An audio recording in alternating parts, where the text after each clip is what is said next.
अब एक उदाहरण लेते हैं जो आपके ई नोट्स पे है, उसी को मैं सॉल्व कर रहा हूँ। जब आप जर्नल एंट्रीज करते हैं तो जर्नल एंट्रीज में ध्यान रखिएगा, जो डेबिट एंट्री होती है, डेबिट अगर आप कर रहे हैं किसी एंट्री को, तो उस एंट्री के साथ आप शॉर्ट उसका फॉर्म डीआर और उसकी शुरुआत आप करते हैं बाई से, बाई। और अगर क्रेडिट एंट्री है तो उसका शॉर्ट फॉर्म सीआर और उसको लिखते हैं टू से। बाई और टू, बाई डेबिट एंट्री होगी और टू हमेशा क्रेडिट एंट्री होगी। इसको बस सिंपल से ध्यान में रखिए, जब भी डेबिट एंट्री लिख रहे हैं तो बाई दिस और टू दिस, कैसे वो आप समझिए। जब आप कोई ट्रांजेक्शन करेंगे तो पहले मैंने बताया कि एक कॉपी पे जिस पे आप ये ट्रांजेक्शन बनाने जा रहे हैं, बहुत सफाई से कॉलम्स बनाएंगे, ट्रांजेक्शन आपके सामने होंगे। जो प्रैक्टिस एक्सरसाइज है वो होगी, वो या तो आप नोट करें अपने ई नोट से अपने रजिस्टर में। प्रैक्टिस करने के लिए इसमें लिखना पड़ेगा, देख के नहीं आएगा, आपको उस समय लगेगा आ गया फिर भूल जाएंगे। ये टोटल अब जितना भी चल रहा है सिर्फ प्रैक्टिस पे डिपेंड करेगा, कितना अच्छी, जितना ज़्यादा प्रैक्टिस आप कर लेंगे आपको आसानी से आ जाएगा। मेरे लेक्चर का 10 मिनट होने से मतलब ये नहीं कि 10 मिनट में समझ में आ जाएगा, उसके लिए आपको 4 घंटे प्रैक्टिस करनी पड़ेगी उस टॉपिक को, उस लेक्चर को समझने के लिए। ऐसा नहीं है कि देख लिया हो गया, पॉसिबल ही नहीं है। ये बार बार मुझे दोहराना पड़ रहा है, इसका कारण यही है कि आप लोग ये ना सोचें कि बस लेक्चर देख लिया और हो जाएगा, नहीं होगा। तो उस लेक्चर के अनुसार आपको अब जो भी एक्सरसाइजें आएंगी, अब इसमें आपका सारा कुछ एक्सरसाइजों पे डिपेंड है।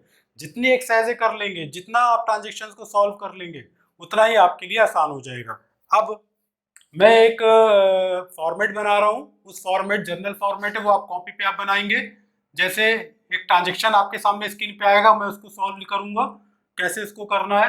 तो जर्नल एंट्री के लिए पहले हम फॉर्मेट बना लेते हैं, डेट जैसे पहले बनाया था उसी तरह से।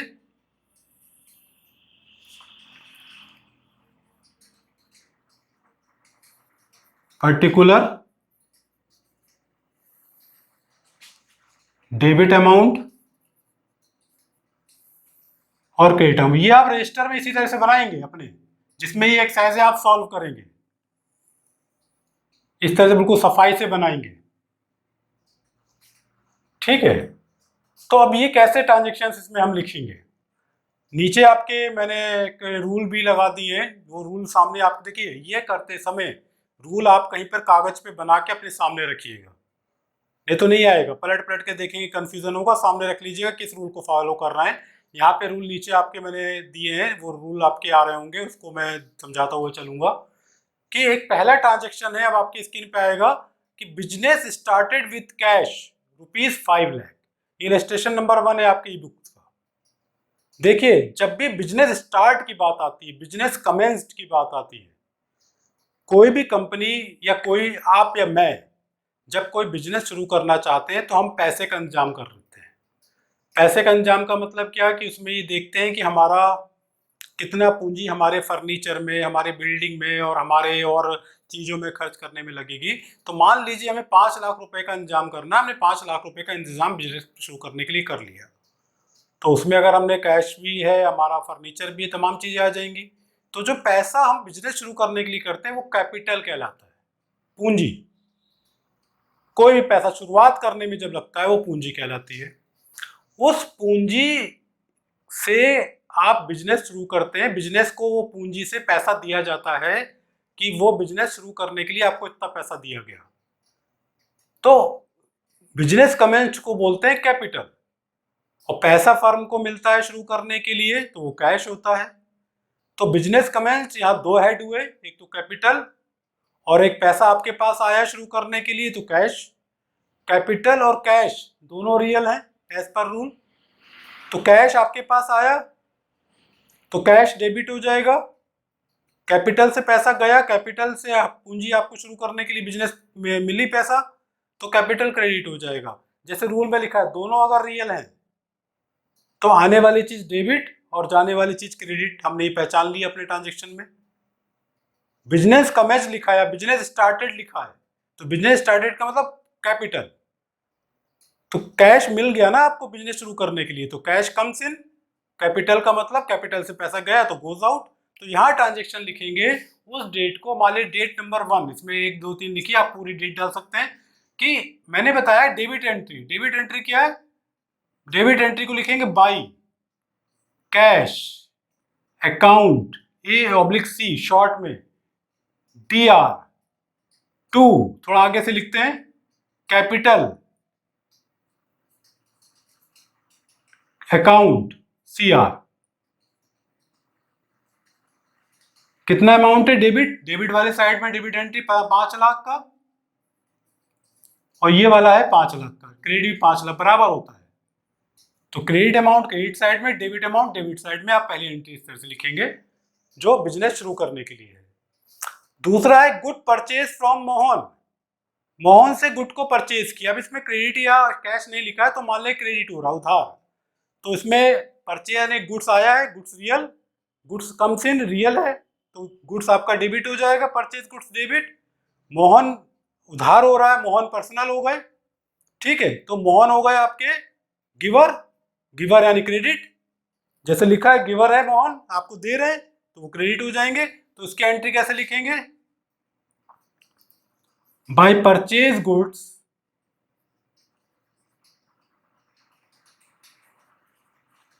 Goods account DR to mister Mohan account CR। कितना आपका हो रहा है? 40,000।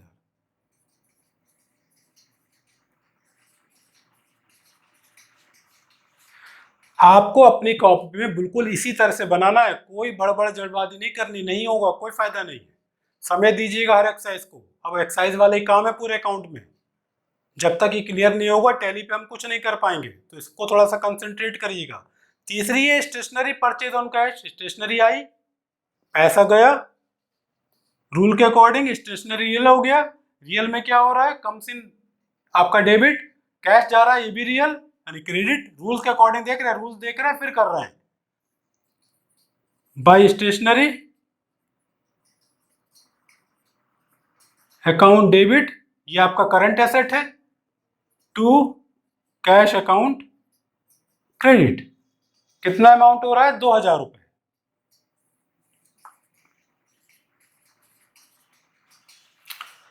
इसके बाद है ओपन ए बैंक अकाउंट। आपने बैंक अकाउंट खोला, बैंक अकाउंट खोला, कितना आपने? 50,000 रुपए जमा किया।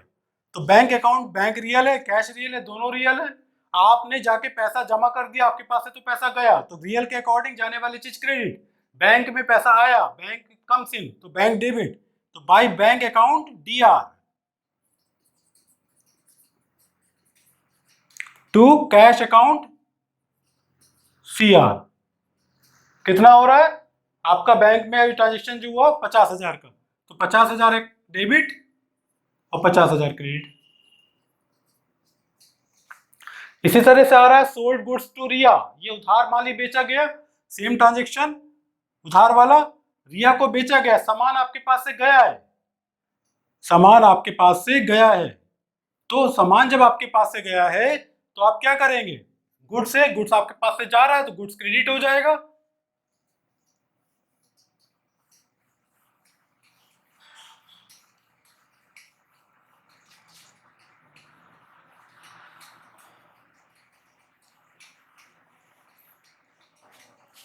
पांच नंबर गुड्स क्रेडिट हो जाएगा, रिया को मिला है, रिया आपके रिसीवर हैं, रियल अकाउंट है, रिसीवर, रिसीवर का मतलब डेबिट, तो by Riya account DR to sale account sale goods credit. कितना? 25,000। अमाउंट चेक कर लीजिएगा, जो हो वो लिखिएगा। ये रिया के लिए हो गया। छठा है रिसीव्ड ए चेक फ्रॉम रिया। रिया से आपको चेक मिल गया 25,000 का। भाई इन्होंने उधार लिया था, हमने उधार बेचा रिया को, अब इन्होंने पैसा दे दिया। अब पैसा दे दिया तो कैश आ गया हमारे पास, कैश रियल, आने वाली चीज डेबिट, तो by cash account DR to Riya credit. Riya पहले डेबिट थी, अब रिया क्रेडिट होगा, इनका अकाउंट बैलेंस हो गया, अब इन पे कोई लेन देन नहीं बचा, तो रिया इनके अकाउंट में बैलेंस नील हो जाएगा, तो अकाउंट क्रेडिट 25,000। इस तरह से, ठीक है। तो हर एंट्री को आपको इस तरह से आगे बढ़ाना है। और इसके बाद की एंट्री अभी देखते हैं। चेंज हो गया, श्रीनिधि को आपने सामान भेजा है, तो बाई श्रीनिधि, श्रीनिधि को मिल रहा है। श्रीनिधि आपके कौन होगा? रिसीवर। रूल में देखिए, रिसीवर, रिसीवर का काम, रिसीवर अगर पर्सनल अकाउंट है तो डेबिट, तो by Shrinidhi account debit to sale goods account credit. जो भी इसका अमाउंट है वो लिखेंगे आप। अकाउंट अमाउंट है 12,000 रुपए।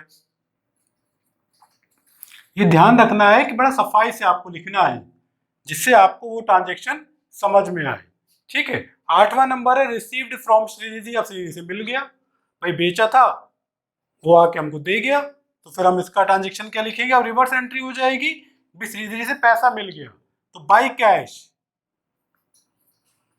By cash account DR to Shrinidhi.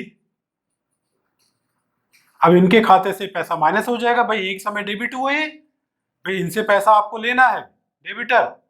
अब ये पैसा दे दिया इन्होंने, तो उनके खाते से पैसा खत्म होगा, तो वो अब वापस क्रेडिट हो जाएंगे, तो क्रेडिट, क्रेडिट 12,000 रुपए, ठीक है। इसी तरह से आपका है 9 नंबर में good purchase on credit from Rajesh. अब उन्होंने, आपने राजेश से उधार खरीदा है। जहां शब्द क्रेडिट आ जाएगा, जहां पे शब्द क्रेडिट जुड़ जाएगा, इसका मतलब कि वो आपका वहां पर उधार हो रहा है। तो उधार ट्रांजेक्शन के लिए आप पार्टी का नाम डालते हैं, और कैश ट्रांजेक्शन में पार्टी का नाम नहीं पड़ता। तो उधार ट्रांजेक्शन जो हुआ उसके लिए आप क्या लिखेंगे? राजेश से आपने परचेज किया है, तो सामान आपके पास आया है, सामान जब आपके पास आएगा तो by purchase goods account DR to Rajesh, party हो गई आपकी, क्रेडिटर होगा, क्योंकि आप अगर उनसे खरीदोगे तो आपको उनको पैसा देना पड़ेगा, तो वो क्रेडिटर हो गए, क्रेडिटर। कितना परचेज हुआ है इनसे? 16,000 रुपए का, तो यहां लिखेंगे आप 16,000 रुपए, ठीक है। फिर 10वां नंबर है आपका पेड इंश्योरेंस। ये पेमेंट, इंश्योरेंस आपको देना पड़ा, फर्म का इंश्योरेंस है, गाड़ी का इंश्योरेंस है, आपको पे करना पड़ा, एक खर्चा है, इंश्योरेंस एक्सपेंसेस है जो किसी फॉर्म में वापस नहीं आएगा, इसलिए इसको खर्चा कहा गया। तो खर्चा हमेशा डेबिट होता है, तो by insurance, by insurance account DR to bank. Cheque लगा हुआ है, जहां चेक की बात आती है वहां बैंक लिखते हैं, वो cheque account DR C R, ये डेबिट, ये क्रेडिट। जो अमाउंट होगा वो लिखेंगे आप। अमाउंट है इसका 8,000 रुपए। रूल सामने देखते हुए, इस रूल को देखिएगा, जो मैं बोल रहा हूं, मैं जो सोच रहा हूं वो रूल से मैच कर रहा हूं, फिर लिख रहा हूं। मैं थोड़ा जल्दी कर रहा हूं, जल्दी इसलिए कर रहा हूं कि मुझे पता है, मैं जानता हूं, इसलिए मैं थोड़ा जल्दी कर पा रहा हूं। आपको क्या करना हो, आपको पहले देखना बच्चा, ये डेबिट, ये क्रेडिट, ये रूल अप्लाई, ये सामने हमारे रूल आ रहे हैं, इस रूल के अकॉर्डिंग ये डेबिट, ये क्रेडिट लिख लिया कहीं पर, फिर बाद में जनरल में चढ़ा लिए बाई 2 करके, फिर दूसरी एंट्री पे आए, टाइम लगेगा आपको। ये 15, 16, 17 एंट्री करने में बहुत समय लगेगा, तो थोड़ा सा रुक के और आराम से करिएगा, मैं बार बार इस चीज को दोहरा रहा हूँ। फिर आपकी 11वीं एंट्री पेड रेंट, रेंट भी खर्चा है, खर्चा डेबिट बाई रेंट, क्योंकि रेंट हम देते हैं वो वापस नहीं आता। टू किससे किया है? अगर आपने, अगर कैश किया तो to cash account DR account CR. ये बाई ऑप्शनल होता है, आप चाहे तो लिखे ना लिखे, लेकिन हम लिख रहे हैं, आपके शायद सॉल्यूशन में नहीं लिखा है तो उसमें कोई दिक्कत नहीं है। तो जो अमाउंट लिखा है वो है 4,000। देखिए एक चीज और मैं इसमें बता दे रहा हूँ, आपके ई नोट्स के जो सॉल्यूशन है उसमें ब्रैकेट में एक नरेशन लिखा होता है, हर ट्रांजेक्शन के साथ एक नरेशन जुड़ता है। जैसे ब्रैकेट में लिख दिया paid rent to, paid rent to mister X, जिसको भी दिया, तो ये एक नरेशन हुआ कि इस ट्रांजेक्शन में क्या हो रहा है, तो उस ट्रांजेक्शन के बारे में जो लिखा जाता है दैट इज कॉल्ड नरेशन, ठीक है। जिसको इस एंट्री को या उस ट्रांजेक्शन को और समझने के लिए नरेशन दिया जाता है, इंपॉर्टेंट होता है। जब आप टैली में एंट्री करेंगे तो जब आप एंट्री करेंगे कंप्यूटर में चढ़ाएंगे तो भी नरेशन देना पड़ेगा कि किस चेक नंबर से किस चीज को है, किसको हुआ, तो वो नरेशन में लिखा जाता है। जब उसको अकाउंट को हम फाइनलाइज करते हैं तो वो नरेशन बहुत काम आते हैं, जिससे हमें समझ में आता है कि ट्रांजेक्शन किस पर्पस के लिए हुआ है। ठीक है, ऐसे आप प्रैक्टिस करते समय छोड़ सकते हैं, लेकिन जब आप एक्चुअल कहीं पर अकाउंटिंग करेंगे तो ये नरेशन एक इंपॉर्टेंट रोल फॉलो करता है। आपके ई नोट्स में जो सोल्यूशन है उसमें सब में नरेशन लिखे हुए हैं। फिर आपका है 12वां नंबर। 12वें नंबर में दिया है गुड्स गिवन एज चैरिटी। देखिए, चैरिटी में दिया गया जो गुड्स है वो भी आपका एक खर्चा ही है। भाई आपने चैरिटी दी है, आपके पास पैसा एक किसी चीज के लिए गया लेकिन वो रिफंड नहीं होना है, तो वो आपका एक खर्चा होता है। तो चैरिटी के लिए आप लगाते हैं by charity account DR to. अगर आपने कैश किया है चैरिट में तो कैश लिखेंगे, गुड्स दिया है सॉरी, तो add to goods account credit. जो भी अमाउंट होगा वो आप यहाँ पे लिख देंगे। अमाउंट है इसमें आपका 2500 रुपये। चैरिटी मतलब एक कॉज, एक इसके पर्पस के लिए, एक सेवा का पर्पस के लिए आपने किसी को दिया, चैरिटी कहलाता है। तो 13 नंबर है परचेज फर्नीचर। फर्नीचर खरीदा आपने, फर्नीचर आपका एसेट है, तो बाई परचेज नहीं लिखेंगे, बाई फर्नीचर लिखेंगे। एसेट को डायरेक्ट नाम से लिखते हैं। Account D R to cash account C R, ये आपका होगा 10,500 रुपये। इस तरह से फर्नीचर आपका एक रियल अकाउंट है, फर्नीचर आ रहा है एज पर रूल, आने वाली चीज डेबिट, कैश जा रहा है एज पर रूल, जाने वाली चीज क्रेडिट। ठीक है, फिर आपने लिखा है cash withdrawal for personal use. मैंने आपको लेक्चर में और लाइव क्लास में बताया, पर्सनल यूज के लिए अगर आप कोई पैसा ले रहे हैं या निकलवा रहे हैं, कैश निकाला गया है, तो बाय ड्रॉइंग एक खर्चा है, by drawing account debit to cash. अगर गुड्स है तो गुड्स आएगा, नहीं तो कैश आएगा, कैश अकाउंट क्रेडिट 2,000 रुपये। एक्सपेंसेस डेबिट और कैश रियल अकाउंट है, जा रहा है, तो रूल के अकॉर्डिंग वो क्रेडिट हो जाएगा। इसी तरह से है आपका इंटरेस्ट रिसीव्ड, इंटरेस्ट मिला, इनकम हो गई। इनकम का पार्ट जो है आपका वो क्रेडिट होता है, इनकम हमेशा क्रेडिट, जैसे as per rule income always credit, हमें मिल रही है इंटरेस्ट, हमें कहीं पर कुछ पैसा जमा किया वो मिला, तो कैश के फॉर्म में मिला, तो by cash account debit, cash आया, to interest account credit, interest account credit. कितना है आपका, वो आपका है 1,000 रुपये। ठीक है, ये हो गया इंटरेस्ट अकाउंट क्रेडिट।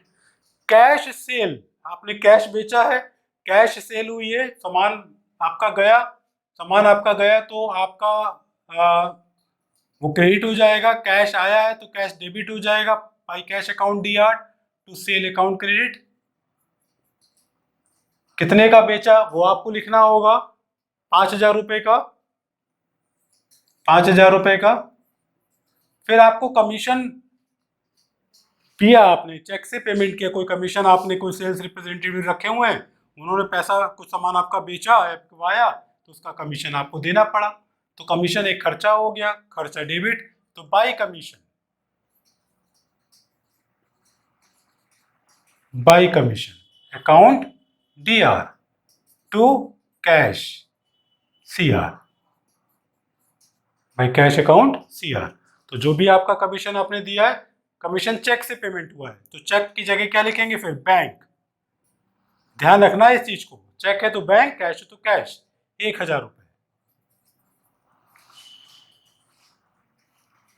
16, 17, ये दो एंट्री आपकी और है, 18 नंबर 19 नंबर। 18 नंबर में दिया हुआ है टेलीफोन का बिल चेक से दिया है, टेलीफोन बिल खर्चा है, तो by telephone bill, telephone bill account D R to bank, cheque से दिया है तो बैंक, कैश दिया तो कैश अकाउंट सी आर। जो भी अमाउंट होगा वो लिखेंगे, 2,500 रुपये। ठीक है, सैलरी दी है, सैलरी खर्चा है, पेमेंट कर रहे हैं आप, तो by salary, to cash, bank से दी होगी तो चेक से दी होगी तो बैंक, वो नकद दी है तो कैश, तो cash account DR, cash account CR, कितना 13,000 रुपये। तो इस तरह से ये सारे ट्रांजेक्शन आप करेंगे, ये आपके लास्ट ट्रांजेक्शन। तो ये जर्नल में एंट्रीज करने का तरीका है आपका। इसका सॉल्यूशन जो दिया है उसमें आपके ई नोट्स में भी दिया है। इसके अलावा 3-4 और सॉल्व्ड एक्सरसाइज है वो आपको करनी है। पहले बिना देखे आप करिए, फिर क्रॉस चेक करिए, कोई गलती तो क्यों है, रूल को उठा के देखिए, मैंने क्या सोचा था इसमें क्या है, तब फिर वो आप गलती सही सुधारना शुरू होंगे। फिर प्रैक्टिस एक्सरसाइज है वो करनी है। इसके बाद इस पूरे वीक में आपका यही चलेगा। लाइव लेक्चर या जो वीडियो लेक्चर अब होगा उसमें मैं देखूंगा, इसमें मैं जो आपको और क्या बताना है वो मैं आपको बताऊंगा। बाकी मैं एक्सरसाइज आपको दूंगा, वो एक्सरसाइज आप सॉल्व करेंगे और उन एक्सरसाइजों का सोल्यूशन मुझे आप व्हाट्सअप करेंगे। प्रॉपर सफाई से होना चाहिए, मतलब लाइनें खींच के बाकायदा लिखा हुआ, ये नहीं कि मुझे समझ में ही ना आए। तो मैं आपको उसका फिर एक जवाब दूंगा कि नहीं ये आपने ठीक बनाया है, कि इसमें आपको क्या सोचना है, आप क्या गलत सोच रहे हैं। तो ये मेहनत तो ये प्रैक्टिस आपको करनी है। उसके बाद के लेक्चरों में हम आगे बढ़ के नई चीज़ों को सीखेंगे।